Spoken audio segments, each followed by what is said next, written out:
Person right. শোনো, আজ থেকে সবাইকে কাচের মতো ঝকঝকে চকচকে পোশাক পরতে হবে। আলতু ফালতু পোশাক চলবে না। কেন? কেন তাও জানো না? আরে যখন বাদশা আসে তখন দরবার কাঁপে, যখন উজির আসে তো সিপাহীরা কাঁপে, যখন বিড়াল আসে তখন ইঁদুর পালায়, আর যখন বাঘ আসে তো জঙ্গল কাঁপে, আর যখন সৎসাহসী একজন পুলিশ অফিসার আসে তখন থানা থেকে শুরু করে সমগ্র এলাকা থরথর করে কাঁপে। আমার কথা বুঝতে পেরেছো? বুঝতে পেরেছো? বুঝতে পেরেছো? কিছুই বুঝতে পারলাম না। বুঝতে পারলে না? ওই ইন্সপেক্টর নয়, বাঘ।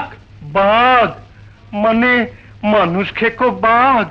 হ্যাঁ, সে রয়্যাল বেঙ্গল টাইগার। যেখানে সে গেছে সেখানে সব বন্ধ করে দিয়েছে। বন্ধ মানে? বন্ধ মানে গুন্ডামি, মাস্তানি, খুন, হাইজ্যাক, মদ, জুয়া, স্মাগলিং, কালোবাজারি সব বন্ধ। তার মানে আমাদের